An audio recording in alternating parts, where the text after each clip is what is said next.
folks, welcome to After Still Standing. In this episode, I'm going to talk with Lisa Sygutek about the episode about Coleman, Alberta from Still Standing. But one of the things I learned is that episode is actually about several different towns, and Lisa doesn't actually live in Coleman. Many of the people don't. But we're going to find out what happened to everybody in the episode, and we're going to talk a bit about the future of Coleman and some of the difficulties they're still dealing with.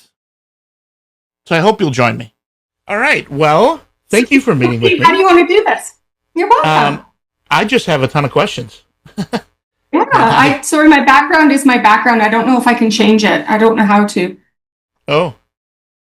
I don't know either. Let's see. You have to It's just make it a blanket. Just a minute more. Are you sure? Oh, sure. I don't.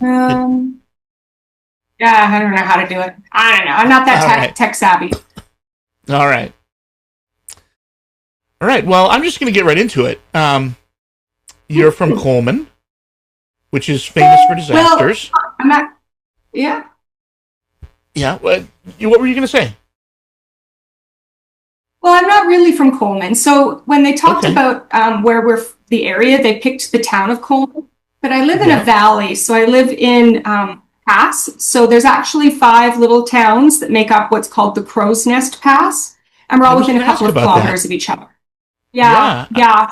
When you saw the video, we were in the Frank Slide, but then we were in Coleman, and then we were in Bellevue. So it's basically 5 communities that cover, I think, about a less than 10-kilometer span, or maybe 15-kilometer span between the two, but only 2 or 3 kilometers between each community.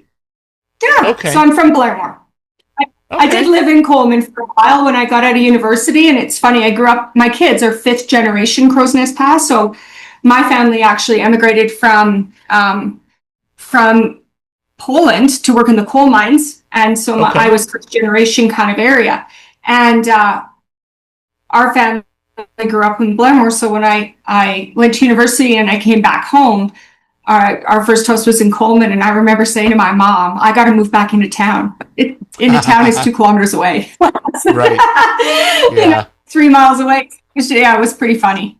Yeah. Or even less than that, I guess about a mile away. Yeah. So it was pretty funny. But I do live in Blairmore now, surprisingly, because that's where the people live. Yeah. One of my questions was about Crowsnest Pass, because Johnny made a vague reference to it, that times are tough, so towns had to gather together. They were all separate towns, but they amalgamated in 1970. And so what happened was back when the coal mining was booming, lots of Eastern Europeans came, so English, Scottish, Irish, Polish, Ukrainian came because they knew how to coal mine. Yep. And so they came over to the area and they coal mined, but there were lots of coal deposits, and so each area had its own mine, and from that mine became a community. Okay. And then the rail went right through it. So they said we were going to be the Pittsburgh of Canada. What is the official relationship? Is there like a legal entity, or is it just you share resources?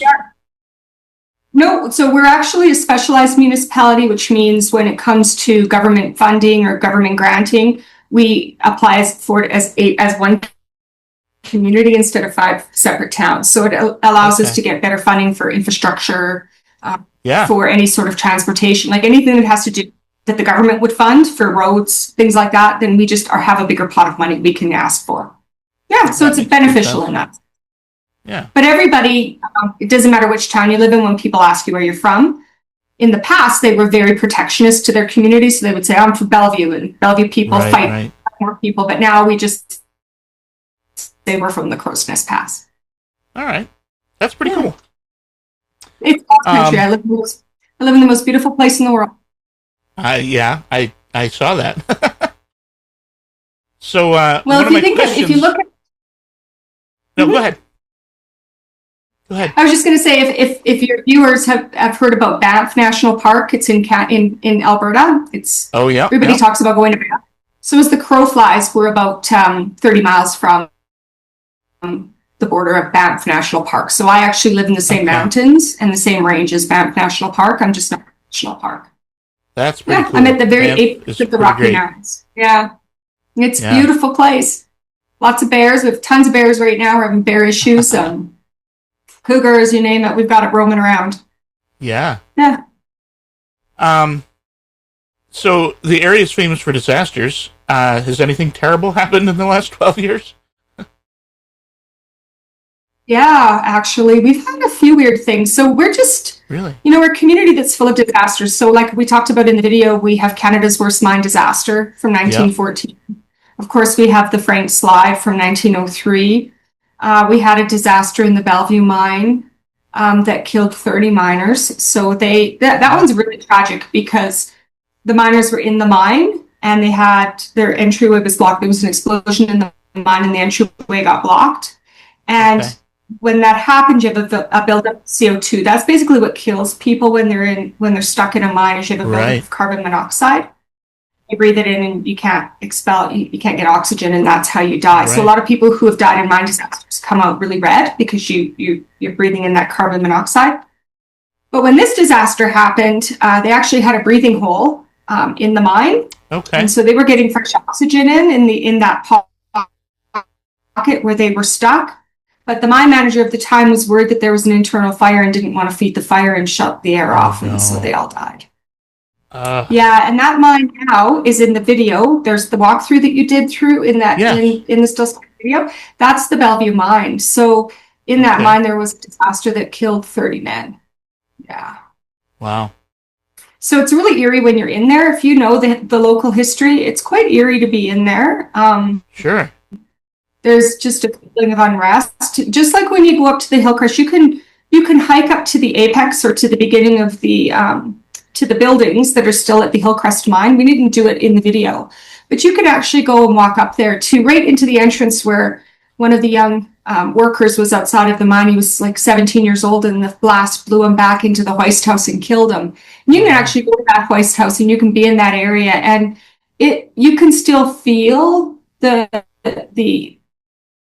it feels heavy and deep there to this day when you go up into that area and you can feel something really tragic had happened there. Yeah. I've climbed Turtle Mountain a ton of times. I don't have the same feeling in Turtle Mountain where the Frank Slide was, but you certainly feel it in Bellevue and Hillcrest when you're in that mine and you're in that area. And then we did pretty good for a while there, but then it's got to be close to 10 years ago now, we actually had a murder in the community. We had a local boy who murdered father and young son, or his young daughter, and they were all local. It was drug related, and he took that little girl. He murdered the man, the father, in the house, and then took the little girl up into an area of the Crowsnest Pass and killed her there, and threw her dismembered her and put her in a fire pit. That was really disturbing for our community because we knew the families. We knew both all of them involved. And then this summer we actually had a little boy. He was out camping with his parents. It was his father. His parents were split up. His father had him for the weekend. They went camping just up by maybe about 10 kilometers from here. And the little boy he was autistic, and him and his cousins were playing by a creek, and the cousins turned around and he was gone, and we've never found his body. There was a search for almost 10 days in the Crowsnest Pass. We still haven't found him. Yeah. Wow. So we've had our share. It's a heavy place sometimes. But I think when you grow up in a community that's that heavy, you also have a real big sense of unity in this community. Yeah. It's changed. The community during COVID, we were found. You know, when you get those little pockets of heaven and nobody knows that you're quite there. So it's just kind of, you know what's good and you know what's hidden. And I could climb and hike and run and mountain bike and I wouldn't see a soul. And during COVID, we got found. And so we've got a lot of people who are speculating on land, buying land from outside the community, outside of Canada. And it's really changed the demographics of the community. Yeah, so it's a bit different from 12 years ago, that's for sure. Yeah. Yeah, and that's one of the things I always want to know about, like how have things changed since then? We were talking about the mine. Yeah, it's changing. Yeah. Are Ron and Crystal still doing the mine tours? Yeah. I'm not sure if they are anymore because it's seasonal, so it moves. Sometimes the people come and go. So I'm not 100% sure they're doing it anymore, but we do the tours on a regular basis. And the Frank Slide Interpretive Center, it takes in a ton of people to come and see that. Yeah. John Clark, who was in the video with the bear when Johnny was caught by the bear. John retired. That was the best. Okay. So Johnny retired from being a conservation officer, but he still is one of the foremost bear experts in the world.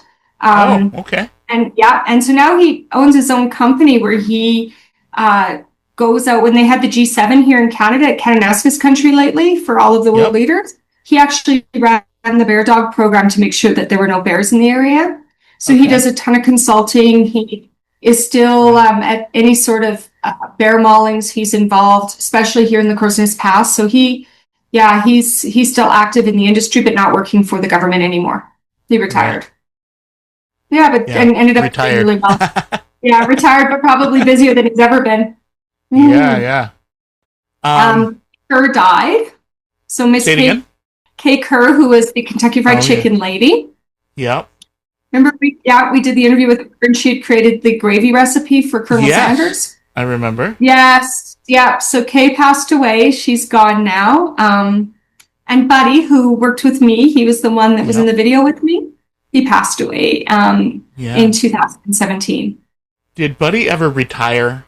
Or no, he died. He worked with me right up until pretty much about a month before he passed away. Yeah, he had every intention of coming back to work with me. And we think he was the oldest publisher in Canada at the time. Yeah, he was a gem. He was just a wonderful. It's those moments when you talk to the people who have that kind of history in the community. Those are the moments where you really wish you would have captured it better. I know the stories, but you forget them over time. I wish that somebody would have just recorded them and kept all those stories because his stories were magnificent. Yeah. Yeah. Kay mentioned that she had it was a great KFC. The show was so fantastic. Oh, I'm sorry. Go ahead. Yeah, she did. She had a ton. No, she did. She had a ton of KFCs. Her family didn't keep them. They sold them all. Okay. So we actually don't even have KFC in the community. But, it seems to me that's what happens, right? You have the one person who runs that business and is passionate about it. When they're gone, the people that are left over don't have the same passion that you had when you started. Yeah. But she was something. And she was a tough lady when women weren't supposed to be tough and smart in business. She had it all going on in a time when women were. Yeah, she was a firecracker, that one.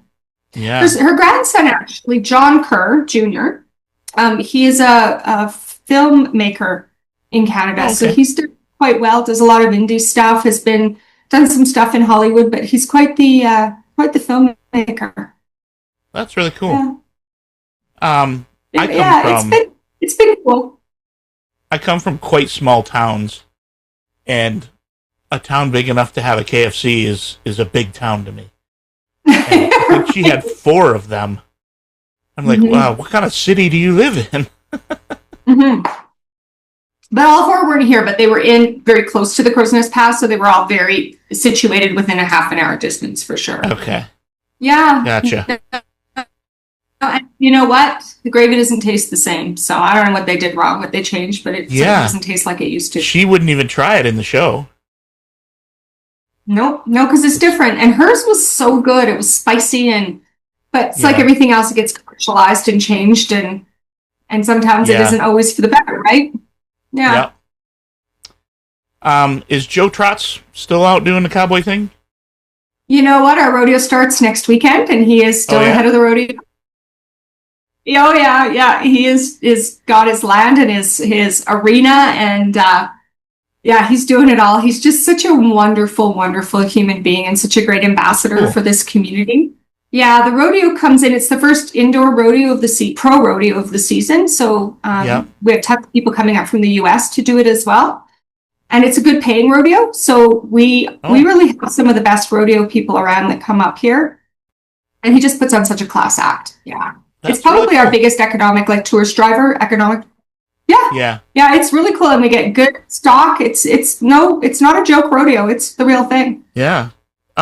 Watching the show, it looked like a big organization. It is, it's a lot of people and equipment and stuff. yeah, and he does such a good job of it. I mean, he's just got it going on. You know, he seems to understand his role in the whole thing, and yeah, Joe is Joe. He's iconic in this community. Yeah. Cowboy That's Joe. cool. Yeah. Yeah. So really not much changed in years. We all just got a little bit older and some of us died, but you know, it really hasn't changed a ton in 10 years. I'm old, but I'm curious to know how the television episode was received. Like you saw the stand up. And you know, all I saw was what was in the show. Did you all have like a watch party at a bar or something, or? We did. So the funny story is I wasn't supposed to be in the show. So they had called the newspaper. They wanted to, we were the first episode, right? And I think we were first or second. I think we were the first. Second. Were we the second? Okay. Yep. So they had called up the paper and said, you know, we're thinking of doing this show with Jonny. And I didn't know who Jonny was. Apparently I wasn't watching a lot of Canadian television because I didn't know who he was. And I kind of thought this was kind of this weird fly-by-night thing. And they said, this is the idea, and this is who we're looking for. We're looking for these types of people. Can you help us just find the people? And I was like, sure, I can just help you find the people. And so I wasn't supposed to be in it. At any step of any part of this was I supposed to be in it. And even when we were filming it, so when I was talking about my underwear, I didn't think I was being filmed. I mean, I thought that they were filming it because they wanted some background. Right. Like the stories, but I actually didn't think I was in it until I was in it. And so I probably would have governed myself a little bit better because the commercial that they used in Canada was right during the NHL playoffs. And I mean, hockey in Canada is like your baseball or basketball. I mean, hockey is so big in this country. And we were in the NHL playoffs at the time. Okay. And so there was a commercial during the NHL playoffs in Canada, and I show up, and I didn't know that was going to be the commercial. And all of a sudden, I see my face on there talking about my underwear. So I was mortified. I was a bit mortified. But you know, it was all in good fun. And to this day, sometimes I'll go to something and someone will say, "Hey, wait a minute, were you the girl from Still Standing?" Yeah. I just kind of shake my head and say, yeah, I was. Yeah, so it was just a surreal experience. I didn't expect it to go that way. It was really off the cuff because at no point of their stay here was there any sort of like script. It was all off the cuff. And he's just so good at engaging people and getting you to say things you obviously wouldn't say in real life, or you might say in real life, govern yourself a little bit better. Right. And he was just so good at it. And I think I picked really good people for him to interview. And honestly, I wasn't thinking of the lens that this was going to be a nationally televised show. I didn't. And they came in for, I think it was 2 days or two and a half days. They spent time with each of us. I spent 2 days with Jonny. And then on the third day, we actually went to the old Polish Hall, because in each community, depending on, so if you moved here and you were English, you got all the good jobs. And so you made more money than somebody who was Polish or so those people would live in Blairmore. But the Polish people, majority of them lived in Lower Coleman, which the houses were a little bit cheaper. And so they created their own hall. So we actually did it in the Polish Hall, which is still around today. It's an old ethnic hall. And we were invited to go to it. But I, again, didn't really have a sense of what was going on. I just thought it was all of us who were a part of it that were coming to kind of talk. I didn't realize it was going to be like that. And so when you see my reactions in there, they really are like, holy shit, I'm in this thing. I don't know what's going on.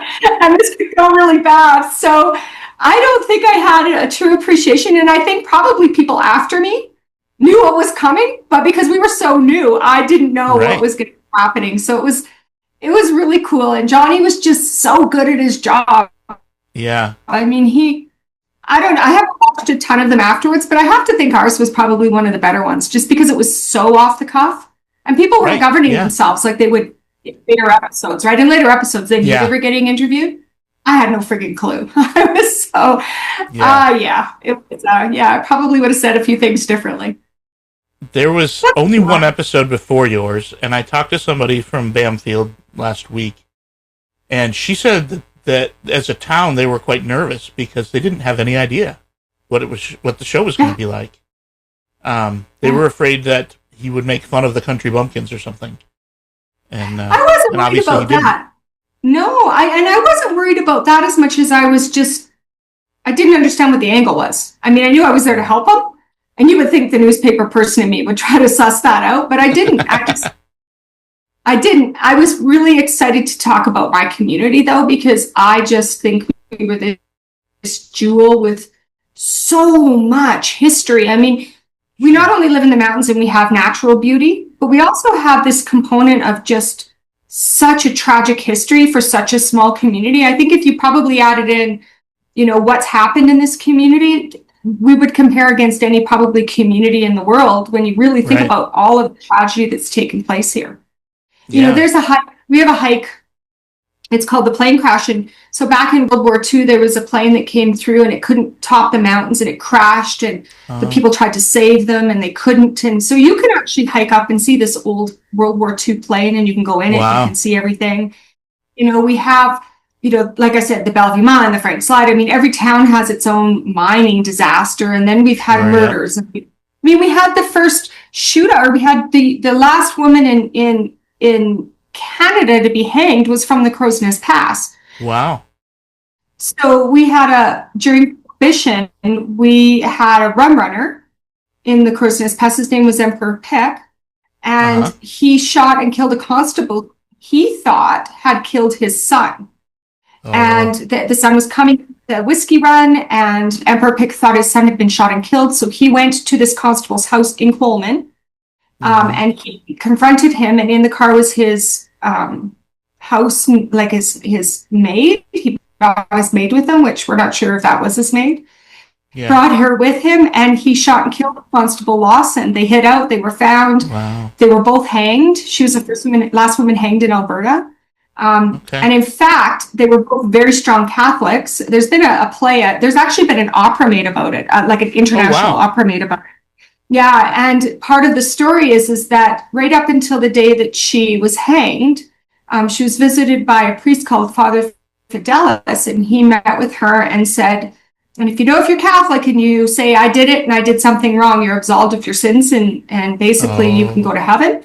And right up until the second they were both hanged, neither of them admitted to doing it. They said it was somebody else. And there were stories about hearing shots from different areas and the angle of the shots were. So we have the last woman hanged in Canada was hanged from the Crowsnest Pass. So we have all of these. We had a shootout in the Bellevue Cafe, and 3 Orloff, Arkoff, and Zoloff, believe it or not, were 3 train robbers who ended up in a shootout in a cafe in Bellevue, and they were all hanged. Like, I mean, you can't make up these stories that happen in the Crowsnest Pass. So, yeah, it's really something. And then you add it all up, and you think, wow, we've been through a lot of shit in this town. Yeah. Buddy said something in the show that kind of struck me. He said, we're suffering, but we're getting by. And I was thinking about the suffering. I mean, there's those hard events. Yeah. And small town living can be tough with jobs and things like that.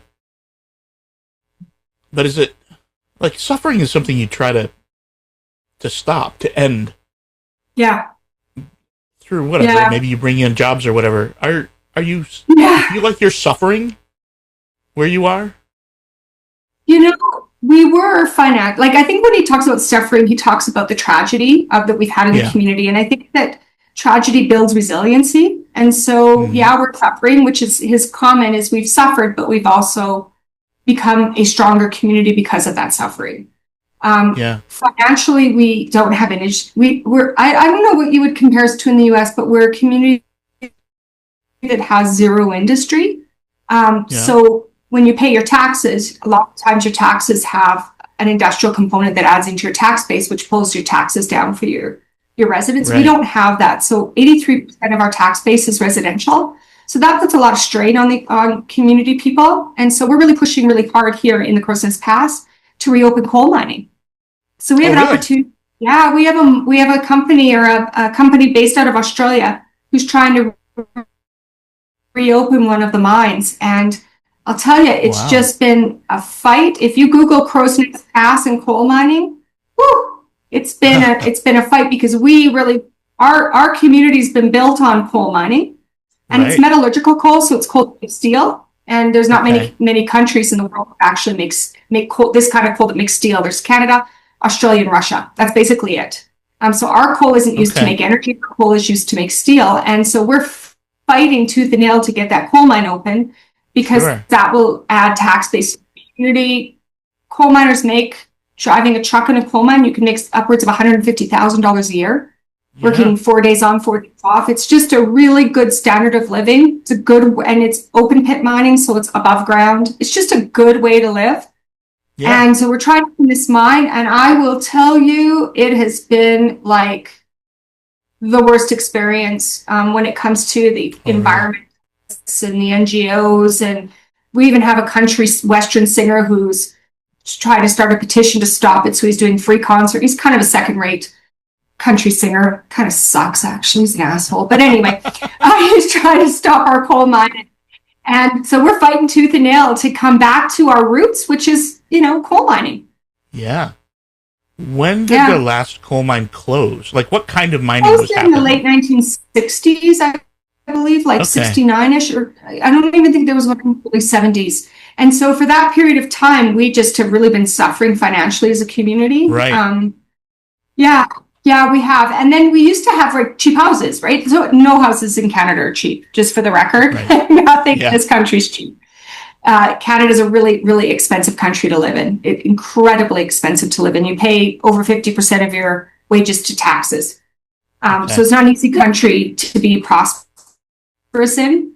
But if you work in the coal mines, you do pretty good. So anyway, this community used to be able to buy a house for $200,000-$300,000 for a house. Well, when we got found in COVID, people realized that we were kind of the last mountain community in Canada. So now we're selling houses for over $1 million. Oh, wow. And what happens is when you pay taxes, you pay on how much your house is worth in Canada. So you look at the assessment of your home. And so if your house is worth $1 million, you're going to pay $10,000 a year in taxes. Right. And what's really caused the issue is that our community has 6,000 people, but we have a shadow population of weekenders. It's 2,400. And so they want these houses. They can afford the houses. They drive up the cost of the houses. And then the people who are retired or living here full time, who don't have good jobs because we don't have any industry, they really struggle to make their payments. So when Buddy talks about resilience and struggling, those are the things that we struggle in this community. Okay. Yeah, that makes a lot of sense. Yeah. I was thinking about I was thinking about the difference in coal mining. I mean, there hasn't been mining there in 60 years, and the technology has got to be so different now. I mean, you're not sending guys down with a pick and shovel anymore. No, and people are worried about what's called selenium. So we have some legacy mines over in BC. So BC border to us is about 15 kilometers. So a lot of our workforce in the Crowsnest Pass goes across the border into BC work, like if you left state to work. And they're the largest coal mining producing company in Canada. And they're owned by a company called Glencore, which is one of the largest coal mining producing mineral mining companies in the world. They're based out of Australia and Switzerland. So Glencore is massive. They're just this massive company. They own mines all over the world, and they have bought these coal mines. And the legacy of those coal mines is that when you mine coal, you have to remove rock. When you're doing open pit mining, you remove the rock, you flip the coal, you put the rock back, you reclimate. It's basically how it is. But in that time, before they understood the science of it, the rock itself would leach what's called selenium, and it would leach into the water and cause fish to be. You can eat the fish, but it starts to kind of kill off the fish, and so you're having we did have lots of issues, even in the Libby Dam, in the Libby area in Montana, and the rivers were high selenium concentrations. Since then, those mines have created, I think they're in the $1 billion range, water treatment plants to treat all the water, retreat the water. It's not fixed now. The selenium numbers are down, But that's legacy mining. So when people here talk about coal mining, metallurgical coal mining, they're worried that we're going to poison the waterways because we are the headwaters of the waterways, rather than saying that happened in 1950. We know how to mitigate selenium now. But it's like any environmentalist and any NGO. I mean, they don't really want to listen to modern day science. They just want to hype and scare and freak people out. It's not that I'm a climate denier, none of that. I'm not. But I believe it can be done in a very resourceful and a very scientific manner that is beneficial to everybody. And quite honestly, if there's a country that should be selling coal that's ethical, it should be bought from Canada or Australia. It should not be bought by Russia. Bought through Russia. Yeah. So if you're gonna steal, you should be buying it from somebody that is an ethical, decent country, either us or Australia. Yeah, that makes sense. So we're fighting tooth and nail for our share of the pie. We'll see if the mine goes. We're kind of at the epicenter of seeing if we can get permitted. It's been 12 years in the process to try to permit this mine. Wow. Yeah, you can't permit anything in Canada. We have more resources than any other country in the world, and yet we refuse to use them. So we're our own enemy in this country. Uh-huh. And then you wonder why it's such an expensive country to live in. Canada, I think the third largest oil reserves in the world. We import oil from like Iran or from Russia or from the Saudis. Like it's the craziest thing ever. It's hard for me to even understand sometimes. I still live in the best place in the world that's still standing. Yeah, for sure. Yeah. Thanks for inviting me. I'm really thrilled to be a part of it. Thanks. I really appreciate it. It's nice to talk the old times. Yeah. You take care, Topher. Yep. Bye-bye. Bye.